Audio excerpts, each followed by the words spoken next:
السلام عليكم ورحمة الله وبركاته. الحمد لله والصلاة والسلام على رسول الله وعلى آله وصحبه ومن والاه. حياكم الله les frères et sœurs, j'espère que vous allez bien. Bienvenue pour cette nouvelle partie Média Mensonge. Pour résumer un petit peu les deux premières parties, on a vu que dans la première vidéo, que la manipulation d'images est monnaie courante. Des personnes malveillantes prennent des images chocs et leur donnent un titre mensonger pour justement servir sa cause, stigmatiser et manipuler l'opinion publique. Malheureusement, beaucoup de personnes se font avoir à cause du manque de vérification. Dans la deuxième partie, on a vu que la presse écrite fabrique la peur pour mieux vendre et pour servir des agendas dégueulasses. Des manipulations flagrantes, ils n'ont aucun respect pour l'intelligence humaine. On va maintenant, dans cette partie-là, s'attaquer aux médias télévisuels. Parce que la propagande moderne vient de là. Notre subconscient est manipulé avec des films, des dessins animés, des reportages, des jeux, etc.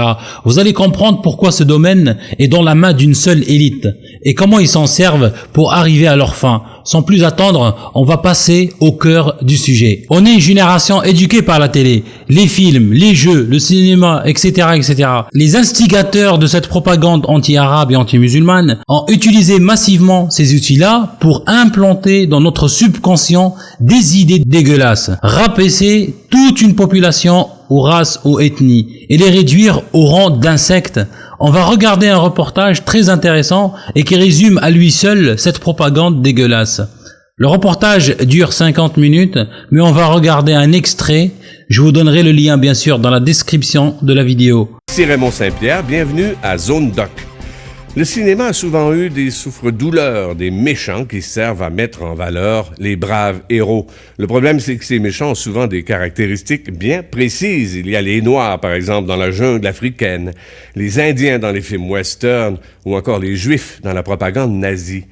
Le professeur Jack Sheehan de l'Université du Sud de l'Illinois a décidé, lui, d'étudier l'image des Arabes dans le cinéma hollywoodien. Il a visionné 1000 films, il en conclut que les Arabes y sont décrits comme des brutes sanguinaires, des terroristes qui veulent s'attaquer aux braves occidentaux. Il a réuni donc ses conclusions, ses observations dans le documentaire que nous vous présentons ce soir, Hollywood et les Arabes, en anglais Real Bad Arabs. Voici donc le documentaire de Jack Sheehan.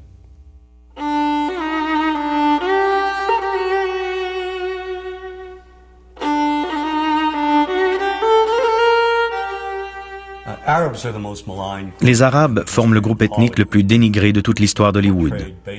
Ils sont généralement dépeints comme des sous-humains.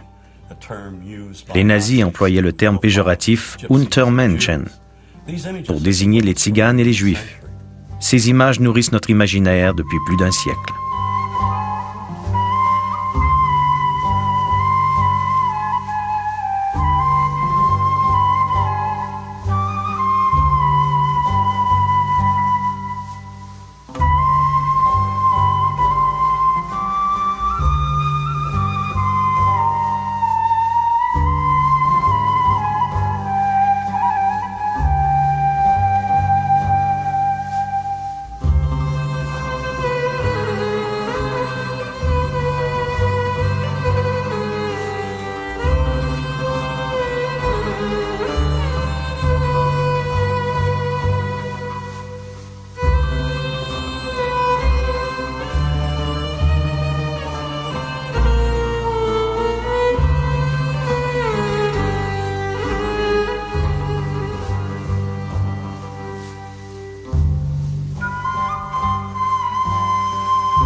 Depuis 30 ans, je m'intéresse à l'image des Arabes que les cinéastes ont projetée sur le grand écran.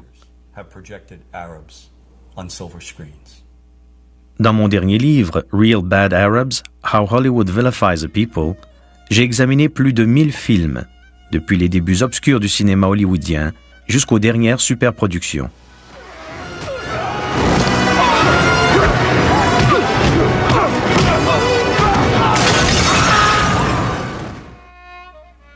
J'ai voulu mettre en évidence ce que trop de gens refusent de voir. une dangereuse omniprésence du stéréotype de l'arabe haineux qui dépouille un peuple entier de son humanité.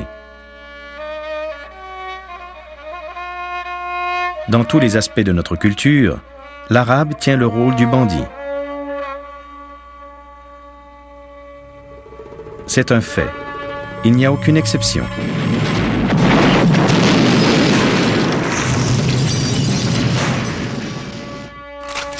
On nous a présenté de manière répétitive quelques images structurées, de sorte que nous ayons toujours la même conception. Que l'on vive à Paducah, dans le Kentucky, ou à Wood River, dans l'Illinois. Listen to the sound of altar. Et cette conception correspond au mythe véhiculé sur les Arabes dans le cinéma hollywoodien.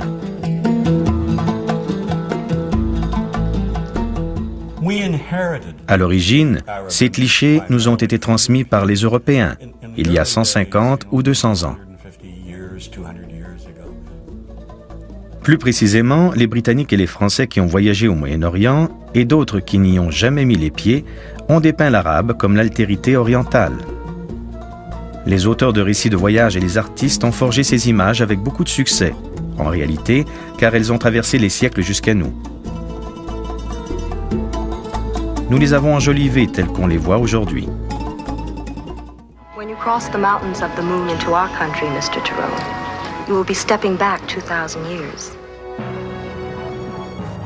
L'action se situe toujours dans un décor fictif, au pays des Arabes, une étrange contrée imaginaire au cœur du désert, sur laquelle plane une musique inquiétante. Le désert est omniprésent, toujours comme un lieu menaçant. Puis on y ajoute une oasis, des palmiers, un palais qui recèle une chambre de torture souterraine, un pacha trône sur un parterre de luxueux coussins entouré de son harem. Mais comme aucune de ces jeunes filles ne lui plaît, il enlève la blonde héroïne occidentale qui repousse ses avances.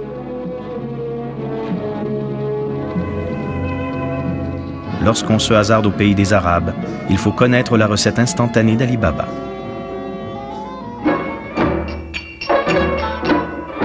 Les accessoiristes à Hollywood affublent les femmes de pantalons transparents et de costumes de danseuses du ventre et arment les méchants arabes de cimetères, ces longs sabres recourbés. On nous montre des gens qui se promènent en tapis volant et des charmeurs de serpents qui les font onduler au son de leur flûte.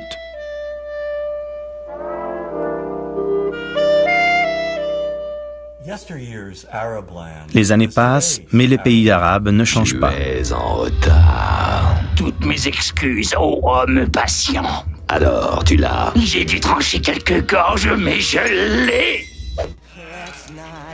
Des millions d'enfants dans le monde entier ont vu le film Aladdin, acclamé comme l'une des meilleures réalisations de Disney.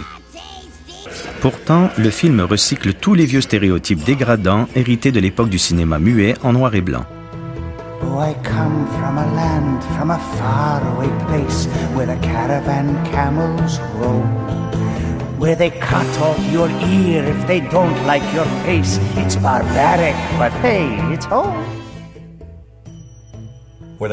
À l'origine, le premier couplet disait « Où l'on te coupe l'oreille pour un oui, pour un non, c'est barbare, mais hey, c'est chez moi ». Un producteur doté d'un minimum de bon sens et de délicatesse n'aurait jamais accepté que de telles paroles se retrouvent dans sa chanson d'ouverture. Mais cela ne s'arrête pas là. Oh, tu as faim, n'est-ce pas? Tiens, prends. J'espère que tu n'as pas l'intention de t'en aller sans payer. Est-ce que tu sais comment on punit les voleurs? Oh non, je vous en supplie! Les cinéastes utilisent les Arabes comme des personnages caricaturaux, des faire-valoir à qui ils attribuent le rôle du méchant ou du comique de service. D'un film à l'autre, les Arabes tiennent le rôle de bouffons destinés à déclencher des rires faciles.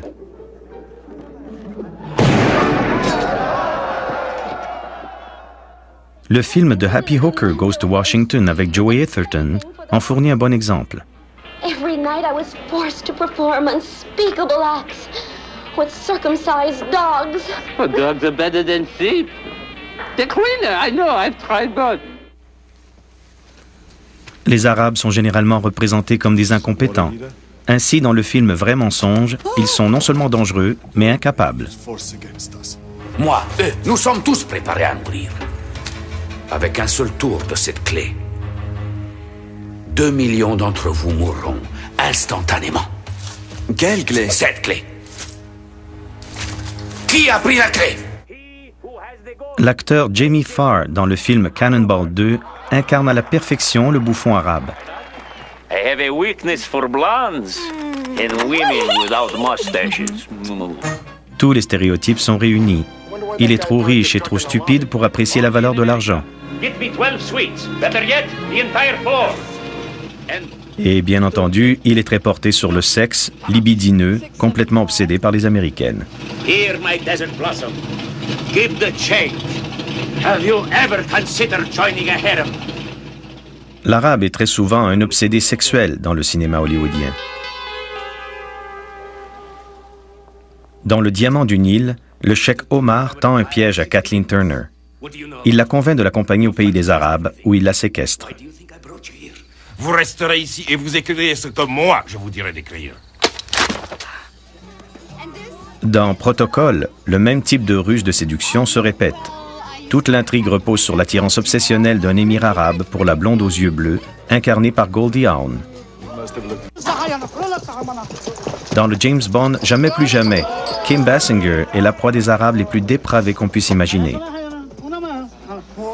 Ligotée à un poteau, presque nue, elle est mise aux enchères pour des bédouins à l'allure primitive.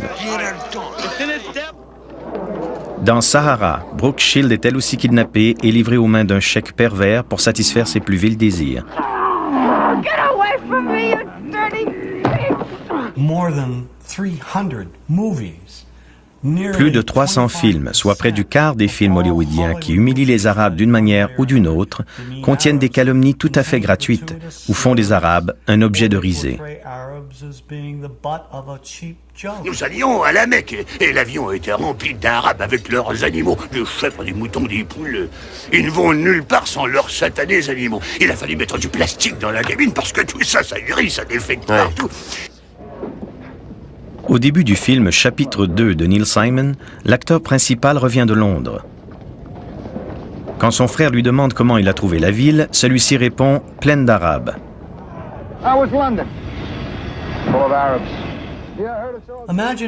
Mais imaginez s'il avait répondu « pleine de Noirs »,« pleine de Juifs » ou « pleine de Latinos ». C'est ridicule. Pourquoi dire de telles inepties ? Le film Le Père de la mariée 2 comporte des clichés particulièrement offensants, notamment dans la scène où Steve Martin vend sa maison à M. Habib. Et voici mon fils Matty et son ami Justin. Nous avoir aimé très beaucoup quand vous peut-être partir. Je demande pardon? Les Habib voudraient acheter votre maison. C'est exactement la maison qu'ils veulent. Oui, mais quand vous déménagez, nous vouloir l'avoir dans une semaine après mercredi et ma femme vouloir petite assiette à fleur de cuisine. Vous vendre, moi payer rubis sur l'ongle. Lorsque la femme soumise de M. Habib tente de prononcer un mot, il lui hurle un véritable charabia.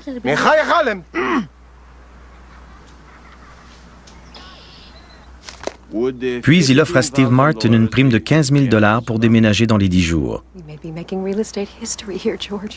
Quand Steve Martin décide de dire à M. Habib qu'il ne désire finalement plus vendre sa maison, il se trouve nez à nez avec une équipe de démolisseurs prête à raser sa superbe demeure.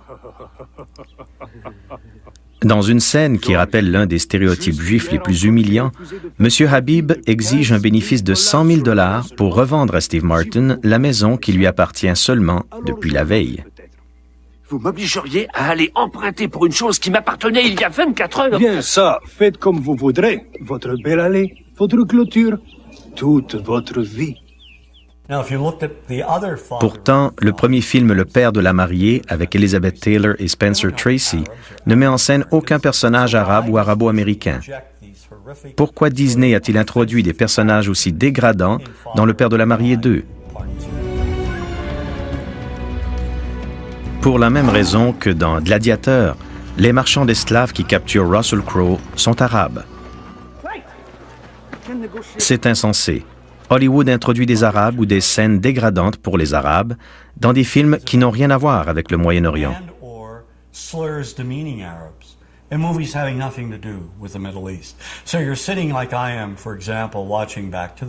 Dans le film Retour vers le futur, par exemple, de vilains Libyens incompétents tirent à la mitraillette sur le scientifique fou et son compagnon dans un stationnement. Pourquoi?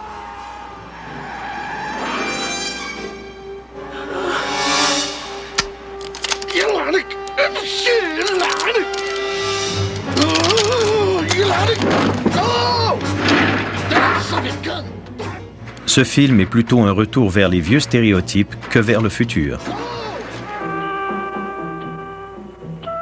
Sous la lorgnette d'Hollywood, l'image de la femme arabe subit une déformation similaire. Aujourd'hui, les femmes arabes sont brillantes, très intelligentes. Elles exercent toutes sortes de professions. Pourtant, cette réalité demeure occultée au grand écran. Depuis les tout débuts d'Hollywood, la femme arabe est confinée au rôle de la danseuse du ventre, très sexualisée, inspirée par les premières images du Moyen-Orient, symbole d'exotisme, d'intrigue et de passion. Mais au cours des dernières années, cette image a subi une transformation draconienne. La femme arabe est maintenant représentée comme une terroriste. Emmitouflée de noir, une silhouette voilée en arrière-plan, dans l'ombre, totalement soumise. Il semble que plus les femmes arabes s'épanouissent, plus Hollywood les enferme dans leur carcan. Comme vous avez vu, ça ne date pas d'hier. Réduire toute une partie de la population mondiale à des moins que rien, leur enlever leur humanité, les réduire au rang d'insectes, voire pire. On est tous victimes de ce système, on a tous regardé ces films-là sans nous rendre compte de la manipulation. Vous devez comprendre que ces manipulations médiatiques ne datent pas d'hier. Le mensonge est l'outil préféré de ces artisans de la haine. Ils n'aiment pas les personnes éveillées, intelligentes, la personne qui analyse, qui fait des recherches. Non, ils aiment bien les petits bebeux, les petits moutons, sans cervelle, sans personnalité, sans jugeote. On va regarder quelques exemples types de mensonges pour manipuler l'opinion publique. Ils n'ont aucun scrupule, ni respect pour les gens qui les écoutent. Regardez ce reportage, il s'appelle Islam, Antichrist et jambon beurre, documentaire de Paul Moreira, du lundi 5 septembre 2011 sur Canal+, à partir de la minute 48-45 secondes. Je vous donnerai bien sûr aussi le lien dans la description de la vidéo, Inch'Allah. En juin 2010, les télés et radios vont relayer le message d'une certaine Sylvie François, une Française de souche qui dit habiter à quelques mètres de la mosquée et affirme être soumise à l'oppression des musulmans. Moi, je suis habitante de la Goutte d'Or et depuis longtemps, même depuis plusieurs générations. C'est un quartier du 18e qui est très islamisé aujourd'hui. On y fait la prière dans la rue le vendredi, par exemple. Dans ma vie quotidienne, j'ai souvent le sentiment d'être regardée de travers. Parfois, je suis en but à des remarques un peu méprisantes parce que je ne suis pas voilée. Je ne suis plus conforme au quartier dans lequel j'habite. Les commentateurs nationalistes s'emparent aussitôt du témoignage de Sylvie François et hurlent à la guerre de religion. La vraie provocation, c'est que depuis des années, on laisse la préfecture, la mairie, on laisse des milliers de fidèles faire la prière dans la rue. C'est absolument scandaleux. C'est un scandale. La vraie provocation, elle est là. Dans ce pays, quand l'État est faible, il y a des guerres de religion. Sylvie François, la courageuse habitante de la Goutte d'Or, lance une idée. Un apéro saucisson et pinard pour sauver ce qui peut encore l'être. Alcool et charcuterie, deux interdictions islamiques, deux produits impossibles à trouver dans son quartier, affirme-t-elle. Vous parlez des adversaires résolus de nos vins de terroir et de nos produits charcutiers. Parce que, voilà, j'ai envie de défendre aussi ce qui fait notre identité et puis dans son côté culinaire, on va dire, qui est parti. Pas de saucisson à la Goutte d'Or. Sylvie François n'a pas l'air de connaître son propre quartier, et notamment la célèbre charcuterie au cochon d'or, qui vend du porc à quelques mètres à peine de la mosquée. La Goutte d'Or est un quartier pauvre, certes, mais ouvert. Ici se croisent des musulmans, des Françaises en short, des Juifs orthodoxes en noir et blanc, des Tamouls en sari coloré, et aussi, il est vrai, une bonne dose de petits trafiquants et de policiers. Oui, à la Goutte d'Or, il y a souvent des faits divers, mais pas l'ombre d'une guerre de religion. Comment Sylvie François peut-elle ignorer tout ça? Tout simplement parce qu'elle n'a jamais mis les pieds à la Goutte d'Or. L'opération Sylvie François est une manipulation du bloc identitaire. Un bidonnage Pour l'extrême droite, c'est une réussite. Pendant 10 jours, les médias ont relayé benoîtement leurs mensonges. Des millions de Français sont désormais convaincus que la charia règne à Barbès. Et la peur du musulman a pénétré un peu plus profondément dans une société française fragilisée par la crise économique. Le mensonge est-il une arme légitime en politique ? Nous avons voulu poser la question au leader du bloc identitaire, Fabrice Robert, assez content de son coup. Notre objectif était bien sûr de faire réagir les autorités sur un autre scandale, celui de l'occupation de plusieurs rues parisiennes pour la prière musulmane. Si j'ai bien suivi, il y avait une dame qui s'appelait Sylvie François qui disait être habitante de Barbès, qu'elle ne pouvait pas acheter de saucisson, elle ne pouvait pas acheter de vin. Tout était faux, elle n'existait pas. Est-ce que c'est pas un problème quand même de servir du mensonge pour poser les termes d'un débat public ? Quand je vois les mensonges diffusés par les médias tous les jours, non, j'ai aucun scrupule. Après, c'est pas un mensonge. La figure de Sylvie François s'est transformée comme porte-parole d'un mal-être en France. Oui, mais elle n'existe pas. Enfin, concrètement, elle a parlé à la télé, à la radio, en disant « J'habite Barbès, je ne peux plus sortir, je ne peux plus boire de vin, je ne peux plus acheter de saucisson » et tout était faux. Je pense qu'il y a beaucoup de Sylvie François à Barbès. Oui, non, mais enfin, quand même, on ne peut pas avoir recours au mensonge comme ça. Monsieur Morera, ça fait maintenant 4 ans que Riposte Laïque existe. Je suis stupéfait depuis 2 ans par le nombre de personnes qui nous écrivent en nous disant « Surtout, ne publiez pas mon nom. Je ne veux pas avoir d'ennui. » En l'occurrence, tout était faux. Mais attendez, vous avez répandu dans la société une idée fausse. Je crois qu'il ne faut pas faire du déni de réalité. Moi je vous parle juste d'un coup de communication. Enfin, vous n'avez pas le nier. Sylvie François n'habite pas à la Goutte d'Or, on est d'accord là-dessus. S'il n'y a pas de problème à Barbès, si on trouve librement du vin, si on trouve librement du saucisson, pourquoi nous avoir dit que c'était une provocation ? Aux côtés de Fabrice Robert, il y a le groupe Riposte Laïque, 2 anciens militants d'extrême gauche ayant joint leurs forces à l'extrême droite. Je considère qu'en France, on devrait tous avoir une nécessité impérieuse qui est d'être islamophobe pour défendre la République, pour défendre la France. Que des gens puissent ne pas être islamophobes en France, ça me sidère. Et vous savez que la phobie, c'est une maladie. Hein. La phobie, ça se soigne. Arachnophobie, par exemple, c'est des gens qui s'évanouissent quand ils voient des araignées. Qui ont des terreurs comme ça, ils se mettent à trembler. Non. Ne jouez pas sur le double sens des mots, parce que c'est très bien. Ah non, la phobie, c'est une maladie. C'est classé par les psychiatres comme une maladie. Ce petit groupe rouge-brun est convaincu d'avoir imposé son discours islamophobe dans le débat public et au plus haut niveau du gouvernement. Lorsque j'entends Claude Guéance demander s'il n'y a pas trop de musulmans en France aujourd'hui, c'est exactement ce que j'ai déclaré en décembre dernier lors des assises sur l'islamisation. On considère que pour conquérir le pouvoir, encore faut-il conquérir les esprits avant. Il est clair que les prières dans les rues choquent un certain nombre de nos concitoyens. C'est vrai que l'accroissement du nombre des fidèles de cette religion, un certain nombre de comportements pose problème. Je dirais tout simplement... 6 mois après l'opération Sylvie François, le journal Le Monde rend public un sondage. 42% des Français pensent que la présence des musulmans est une menace pour l'identité française. Voilà, ils ne peuvent faire autrement que de mentir à ceux qui les écoutent. Pour eux, les Français sont stupides, comme des enfants à qui on raconte des histoires. Aucun respect et se disent défenseurs de la France et des Français. Mon œil. Bien sûr, les exemples ne manquent pas. Il y a l'embarras du choix. Dans un autre reportage de Paul Morira, encore une fois, spéciale investigation, émission du 20 avril 2015, le titre « Danse avec le FN », à partir de la minute 55-52 secondes. Même sur iTélé du groupe Canal+, mon cher employeur que je salue au passage, on peut prendre peur en écoutant certains chroniqueurs. Il faut bien comprendre d'abord que vous ouvrez le Coran à n'importe quelle page et il y a écrit « il faut tuer les juifs, il faut tuer les chrétiens, Dieu les maudit, il faut tuer les infidèles, etc. » Il n'y a pas besoin d'aller lire tout le monde. La Bible, La Bible, il y a écrit... La Bible d'abord, dans les évangiles, il n'y a pas écrit ça. Non, et l'Ancien Testament. Dans la Torah, il y a écrit... Oui, il y a écrit, mais qu'est-ce qu'il y a écrit ? Il y a écrit « il faut tuer Amalek ». Vous connaissez un Amalek, vous ? Ah ouais, donc le Coran, c'est un peu comme Mein Kampf, mais en pire.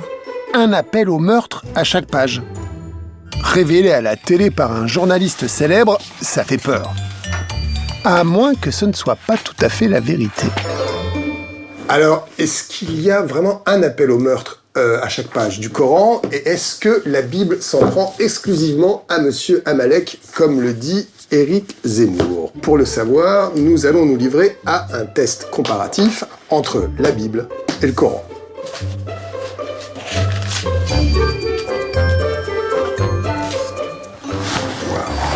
Il y a quand même des sacrées scènes de bataille dans la ville. Et ça, c'est la liste des villes massacrées. Homosexuels, on les lapide, la femme adultère, on la lapide. Saisissez-les et mettez-les à mort partout où vous les trouvez. Et même Jésus qu'on prend toujours un peu pour un hippie, ceux qui ont refusé que je devienne leur roi, amenez-les-moi ici et égorgez-les devant moi. Jésus. Les appels au meurtre. Dans le Coran, on en a trouvé 6, et dans la Bible, on en a trouvé 13. Alors, mensonge ou bavardage de bistrot? Ou peut-être bien qu'Éric Zemmour avait une lecture du Coran différente de la nôtre. Nous l'avons appelé, nous lui avons écrit, mais il n'avait jamais le temps de nous parler. Alors, nous avons décidé d'aller le rencontrer par surprise à Bruxelles. Il parlait devant un club très sélect de grands patrons. C'est raisonnable. Qu'est-ce qu'il a dit? Il a dit que les anciennes valeurs disparaissaient et n'étaient pas renouvelées. Il est vrai que moi qui était une éducation bourgeoise religieuse, la religion, le père de famille, l'école, le maître d'école, ça a été fort important. Maintenant, tout ça a un peu changé. Bonjour Monsieur Zemmour, j'ai sollicité l'interview auprès de vous de Canal+. Oui, vous savez, je voulais vous demander, parce que je vous ai entendu souvent sur e-télévision. Sur e-télévision, vous avez notamment mentionné que le Coran, il y avait un appel au meurtre. Il y avait un appel au meurtre à chaque page. Alors je vous ai apporté le Coran, je voudrais que vous me montriez. C'est bien, lisez-le. Ben non, mais montrez-nous. Eric, c'est pas par là. Vous êtes contre le débat démocratique, Éric Zemmour? Je débat pas avec vous. Ben non, mais pourquoi? Mais lisez-le. Pourquoi? Parce que j'ai pas envie, je débat avec qui je veux. Ah, d'accord, ok. On s'inscrit à la conférence de presse. Donc, en fait, la démocratie, c'est pas votre problème. C'est juste, il faut que vous choisissiez avec qui vous débattiez, c'est ça? Voilà.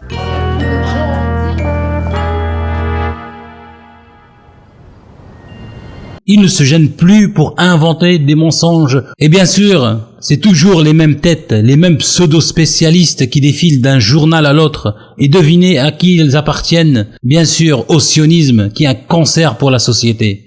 Ne pas tomber bien sûr dans la stigmatisation des juifs, faire ce genre de confusion entre juifs et sionistes, il faut être vraiment débile ou complètement ignorant. On ne peut pas mettre tout le monde dans le même sac et en même temps refuser qu'on nous fasse la même chose. Il faut réfléchir, s'il vous plaît. Voilà un autre exemple type de manipulation incroyable. Encore pour faire peur aux Français et opposer une partie de la population à l'autre partie. Et bien sûr rester spectateur, tranquille, à voler les gens, les arnaquer et les ruiner.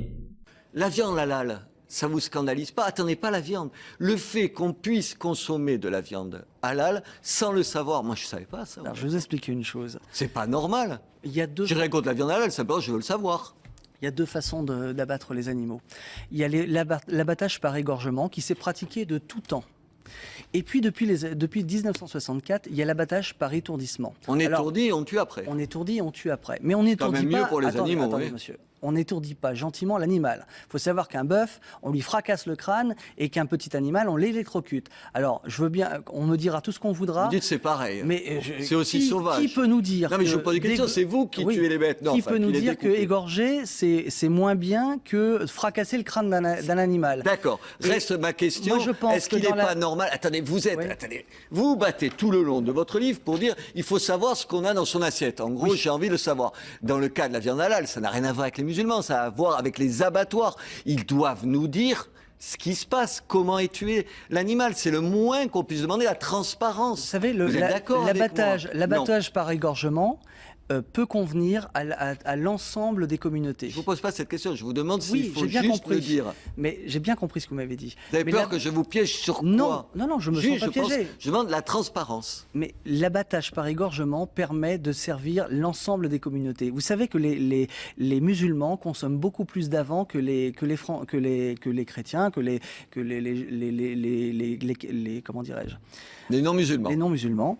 Et on peut très facilement commercialiser la viande dans les deux parties. Mais c'est un faux débat de rentrer dans ce débat du. C'est juste, je vous parle de la transparence. C'est pas compliqué. Non, mais moi je suis. Mais c'est terrible. Moi je suis pour le tout égorgement. Moi je suis. Non, je suis pour le tout égorgement. Ah, vous voulez qu'on égorge tout le monde à vif? Tous les animaux. Tous les animaux. L'égorgement est le vous plus... les aimez, Mais non, les animaux je vais raconter une anecdote. Je travaille avec un éleveur de Wagyu. Le Wagyu est l'animal le plus sensible au monde.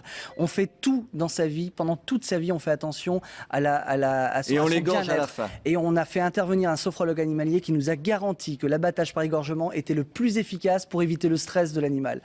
Et je le constate tous les jours. Donc, je suis pour l'abattage pour égorgement. Toute la viande halal. Je pense que l'étourdissement... Pour le 100% halal. Pas halal, parce que l'égorgement, ça peut être aussi pour le kasher. Je suis pour pour l'égorgement. Je pense que l'étourdissement est une erreur. Quand on a instauré l'étourdissement, on l'a fait pour les cadences infernales des abattoirs. C'est pas du tout pour le bien-être animal. Il faut arrêter de penser ça. Ce type qui est dégueulasse essaye de faire croire aux gens que égorger l'animal est forcément halal. Bien sûr, aucun mot sur le rituel juif qu'ils ont le même rituel que le halal. Bien sûr, aucun mot. Chut, il faut pas réveiller la population. Il faut continuer dans le mensonge. Un autre reportage incroyable mais vrai. Regardez cette couverture choc du torchon Le Point. Immigration, Rome, allocation, mensonge. Ce qu'on n'ose pas dire. Un scandale. Vous allez voir à quel point les merdias nous méprisent et méprisent la population.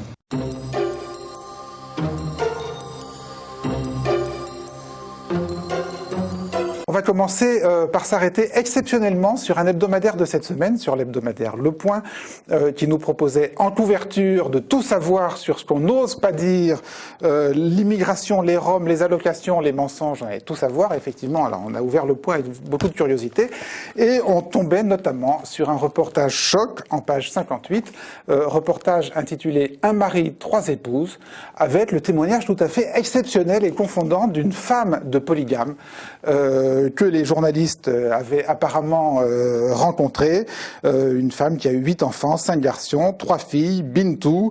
Et alors on nous décrivait cette femme de polygame au joli visage légèrement scarifié de chaque côté des yeux, et le témoignage était en effet tout à fait impressionnant. Tout à fait impressionnant, sauf que cette femme de polygame, c'est vous, Abdel. Mais oui, ben voilà, Abdel est femme de polygame. Et c'est vous qui avez alors mystifié les journalistes du Point d'une manière absolument incroyable en vous faisant passer au téléphone. Parce qu'ils ne sont pas venus... Alors vous habitez Clichy-sous-Bois. Voilà. Les journalistes du Point ne sont pas venus vous voir à Clichy-sous-Bois. Ce qu'il faut dire, c'est que tout l'entretien s'est passé au téléphone. C'est passé au téléphone et vous avez joué la femme de polygame. Alors juste comment ça s'est... Voilà, comment vous êtes branché sur cette affaire il y a une personne qui a contacté le journaliste du Point en lui disant que je pouvais l'aider à trouver cette personne-là, vu que j'avais fait ça au préalable avec beaucoup de journalistes, des vrais journalistes qui venaient, qui cherchaient, qui s'intéressaient, qui interrogeaient, mais en physique. Et cette personne-là m'a contacté au téléphone un vendredi aux alentours de 19h-20h. Vendredi dernier. Vendredi dernier. Donc cette personne-là voulait vraiment avoir cet article-là juste avant samedi pour qu'il puisse l'écrire et le valider. Donc ça m'a donné l'occasion de tester sa fiabilité, de voir si c'était un vrai journaliste ou un imposteur. Excusez-moi. C'est-à-dire, on vous demande, voilà, on vous dit, il y a un journaliste du Point qui cherche une femme de polygame. Est-ce que tu peux la trouver tout de suite ? Voilà, c'est ça qu'on m'a demandé. Au début, on m'a demandé, moi je voulais faire un truc un peu plus grand, en prenant une femme, en demandant à la femme de le piéger et de tout filmer à l'extérieur.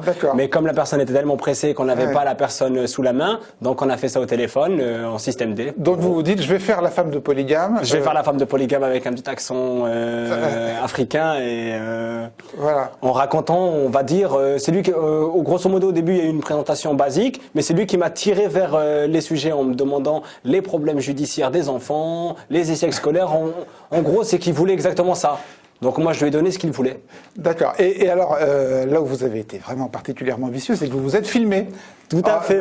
Vous avez filmé la conversation téléphonique, et donc on va voir un petit extrait. Oui, allô? Ah, vous avez appelé plusieurs reprises, mais ça passait pas, je sais pas, il y avait quoi? D'accord. Bah attendez, je vous la passe tout de suite. Tiens, Bintou, c'est pour toi. Ah, allô, oui, bonjour? Donc c'est gentil d'accepter de me parler, hein? D'accord, non, c'est parce que là, c'est à demander là, pour vous, là, c'est pour ça, quoi. D'accord, c'est gentil. Simplement, j'avais besoin de savoir votre âge. D'accord, bah, c'est 30 ans. 32. C'est 32 ans. 32 ans, d'accord. Et vous avez combien d'enfants? C'est 8. 8 enfants. C'est ça. À quel âge? La plus jeune, c'est Bintou, là. C'est mon petit, là, cette fille, là, s'appelle Awala. Elle a 2 ans. 2 ans, c'est une fille, oui. Oui, c'est ça, là. Et le plus grand, c'est... Comment? C'est Adama. Et le plus grand, il a quel âge? Il a 14 ans et demi, là. 14 ans et demi, d'accord. C'est ça. Et vous avez combien de filles et de garçons? Comment? Moi, c'est 8 enfants, là. C'est Awa, la petite. Ensuite, il y a Fatou. De filles, là, c'est 3 filles, là. C'est Bintou, là. C'est Awa. Il y a Zamilatou. Et c'est la petite Fatou, là. Et les garçons, là, j'en ai 5.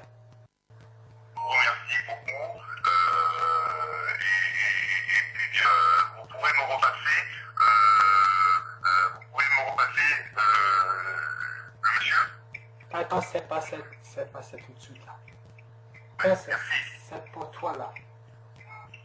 Oui, allô? Bon, alors vous faites très bien la femme de Polygame. Vous aviez construit le scénario avant Au début, j'avais préparé la présentation, mais tout le reste, c'était de l'impro. Vous me racontiez juste avant le plateau, c'est que il y a certains détails qui ont même été rajoutés. Voilà, il y a eu déjà la première, la description. La description physique, oui. Bah, j'ai un joli visage et je suis un peu scarifié de part et d'autre des yeux. Ouais. Il y a aussi la rencontre, qui est archi faux. La rencontre avec le journaliste. D'accord, bah oui, par définition. Déjà le titre, un mari, 3 épouses, et ensuite il rajoute des choses. Et oui, en gros, je lui ai donné le fil conducteur. Enfin, il m'a poussé à lui donner le fil conducteur, et par la suite il a argumenté, mais c'était plus ce qu'il voulait paraître qu'il a mis. Voilà comment on a construit la haine du musulman. Voilà pourquoi quand on entend à la TV 1 millier de musulmans morts, tout le monde s'en fout. Bien sûr, je ne suis pas dans la négation qu'il y a aussi des arabes et des pseudo-musulmans qui font n'importe quoi. Par exemple, dans un match de foot, surtout les Algériens, qui moi-même algérien, et je trouve ça vraiment une honte, des attardés qui ne savent même pas se tenir. Bien sûr, ils sont extrêmement médiatisés, c'est du pain béni pour les islamophobes. Il y aura toujours des crétins de service pour justifier la haine. Si vous avez besoin de trouver un taxi dans une ville inconnue, il y a une application pour ça. Ou de regarder si vous respectez votre budget ce mois-ci, il y a une application pour ça. Ou de réparer une étagère bancale, il y a même une application pour ça. En fait, il y a une application pour à peu près tout. Uniquement sur l'iPhone. Si vous avez besoin de remonter dans les sondages, il y a un musulman pour ça. Ou de récupérer les électeurs du Front National, il y a un musulman pour ça. Ou simplement de faire diversion sur les chiffres du chômage, il y a un musulman pour ça. Et grâce à l'application Amalgame, si vous voulez gagner la présidentielle, il y a même un musulman pour ça. En fait, il y a un musulman pour à peu près tout. Islam. Une application disponible uniquement en France. Et je ne dis pas aussi que ça n'existe pas des personnes sincères, des personnes qui sont vraiment écœurées de ce système-là. Il y a un point de vue qui, à mon avis, n'a jamais été pris en considération par tout le monde et surtout par la presse internationale et qui, comme personne ne l'ignore, est tenue par les mêmes mains, n'est-ce pas? Puisqu'au signal donné, toute la presse mondiale dit la même chose. Bon. Alors, lorsqu'on a un adversaire en face de soi, qu'on n'est pas d'accord avec quelqu'un, il faut essayer de se mettre à sa place et voir quelles sont ses raisons, quelles sont ses motivations. Peut-être qu'il a raison, peut-être que c'est nous qui nous trompons. Alors écoutons-le et voyons voir. Alors, je vous préviens tout de suite, moi je suis un catholique croyant et pratiquant, donc en tant que chrétien je ne peux pas faire de racisme ni de choses comme ça, mais j'essaye de comprendre un petit peu les islamismes. Les islamistes, enfin puisqu'on les appelle comme ça, ce sont des gens qui ne veulent pas de notre démocratie, parce que la démocratie, pour eux, ils savent ce que ça veut dire. Ça veut dire que si la démocratie s'installe chez eux, ça veut dire que les hommes vont devenir des femmes et les femmes vont devenir des hommes, que la dépravation des mœurs, la décadence, la drogue, l'irrespect des enfants envers les parents et les professeurs va grandir, et ça va être le grand foutoir que nous avons en Occident, et dit chrétiens. Alors, ils ne veulent pas de ça, ils veulent que le respect de la femme, des parents, des professeurs, que la morale continue d'exister dans les pays pour que les hommes continuent d'être des hommes et non pas des bêtes.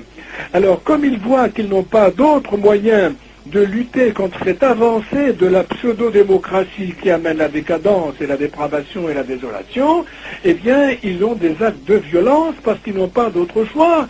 C'est un peu comme ces malheureux Palestiniens qui se suicident, qui se transforment en bombes vivantes. Vous savez, pour en arriver à ça, faut-il être désespéré quand même. On les appelle des terroristes, mais ce sont des désespérés qui donnent leur vie. Je ne suis pas d'accord, évidemment, de tuer des civils. Mais le gars qui fait ça, croyez bien qu'il ne le fait pas de gaieté de cœur. Bon, tous ceux qui, dans le monde, ont des actes de violence regrettables, qui sont eux les premiers à regretter très probablement, ils s'en seraient bien passés si on leur foutait la paix, si on les laissait s'exprimer. Voyez-vous, moi j'habite dans le 18e, je discute souvent avec des Maghrébins, des Turcs et des musulmans, on discute de tous ces problèmes-là. Je leur dis carrément que moi je suis un chrétien pratiquant et que, bon, voilà, les choses sont ce qu'elles sont, et on s'entend très bien. Et je leur dis, mais ces gens qu'on qualifie d'être excessifs, d'être extrémistes, d'être terroristes, comme on dit, c'est la mode, n'est-ce pas? Eh bien, il faut les comprendre, ils ne veulent pas de notre démocratie. La démocratie, c'est la décadence dans laquelle nous vivons actuellement, où les hommes ne reconnaissent plus la main droite de la main gauche, où il n'y a plus d'enfants, où des gamines de 13 ans vont acheter des préservatifs dans des pharmacies. Mais c'est abominable, les arabo-musulmans dans leurs pays respectifs, ils ne veulent pas de cette civilisation-là. Alors, soyez plus intelligents que ça, ne vous laissez pas manipuler comme des moutons. Quand les merdias vous racontent une histoire, ils ne vont jamais vous donner la scène au complet, mais juste ce qui les arrange.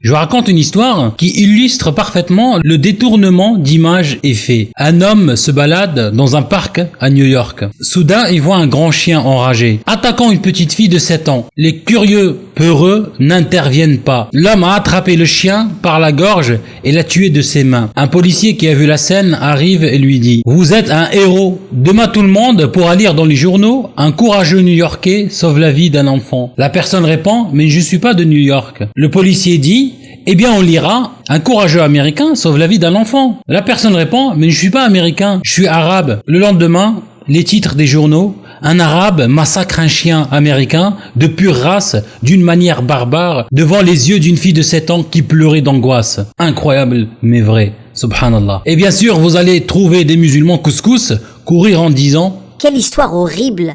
Encore des extrémistes obscurantistes barbaristes. Heureusement, il y a des musulmans comme moi, des musulmans qui combattent l'extrémisme au nom des droits de l'homme. Je suis contre toute forme d'extrémisme. Oui, je le revendique. Je suis un musulman modéré et fier de l'être.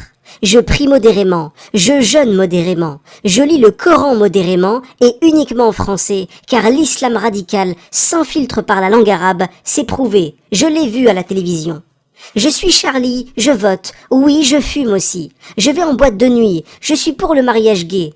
Enfin voilà quoi. J'estime représenter le véritable islam moderne, l'islam de Cheb Khaled, l'islam de la paix, de la tolérance, des arcs-en-ciel et des bisous. Tout musulman qui serait contre ma conception de l'islam authentique est un ennemi de la Oumma et de l'islam. Soyons donc fiers d'être musulmans modérés, pardon. Bon, sur ce, moi je vais préparer, je vais à une soirée, voilà. Salam alikoum, bisous bisous. Je vous conseille un super reportage qui s'appelle Les nouveaux chiens de garde. Je vous donnerai le lien, Inch'Allah, dans la description de la vidéo. Les médias ne sont pas là pour vous informer, mais pour vous manipuler, pour la désinformation. Ils n'ont aucun état d'âme, aucune éthique, aucun scrupule. Ils usent de moyens pour vous faire peur, pour que vous soyez très obéissants. Bon, vous savez que le générique d'un journal d'info, il doit suggérer l'angoisse, le suspense. Alors vous cherchez une musique de film qui fait peur. Par exemple, Les Dents de la Mer, c'est une bonne idée. Elle a été composée par John Williams en 75. Personne n'ira penser que vous êtes allé chercher votre inspiration de ce côté-là. Alors dans la bande originale, il y a une mélodie qui est récurrente. Sachez la repérer, écoutez bien.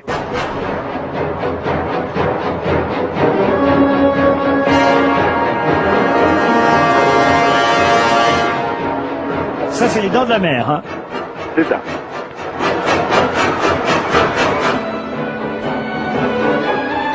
Voilà la mélodie.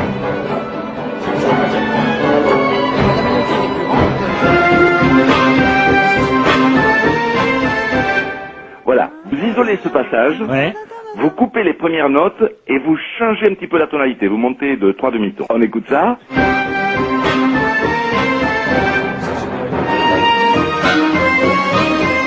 Voilà, ça c'est toujours Les Dents de la Mer. Maintenant on va faire plus angoissant, il faut ralentir toute la phrase, on maintient le rythme avec des contrebasses et des violoncelles, toum toum toum toum toum toum, on ponctue avec des timbales, ça donne ça.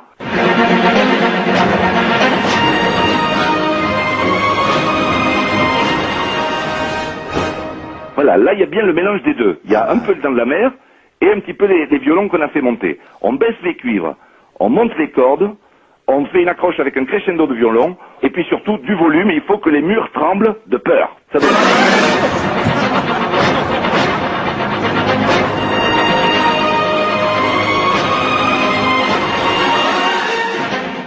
Et bien sûr, il y a beaucoup de techniques utilisées pour la manipulation et pour la propagation de la rumeur et du mensonge. Bonjour, vous avez vu ce qui s'est passé là?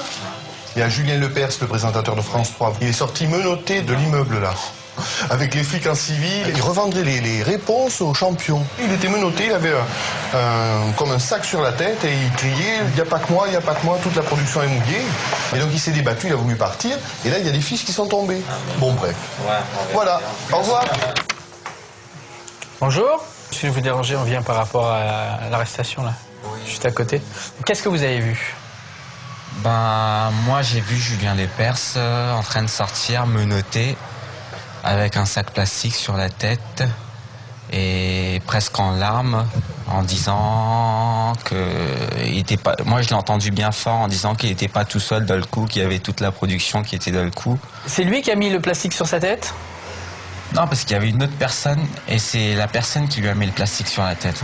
Ah bon? Oui, c'est la Comment personne. ça se fait ça? Je sais pas, pour le cacher. Parce que je pensais, vous m'aviez dit que c'était lui. Non, c'est pas lui, c'est parce que il avait des menottes avec lui, il avait des menottes déjà. Oui, donc il pouvait pas. Voilà, il y avait quelqu'un à côté de lui. Alors c'était qui cette personne? Alors là, je peux pas vous dire. Comment vous l'avez reconnu?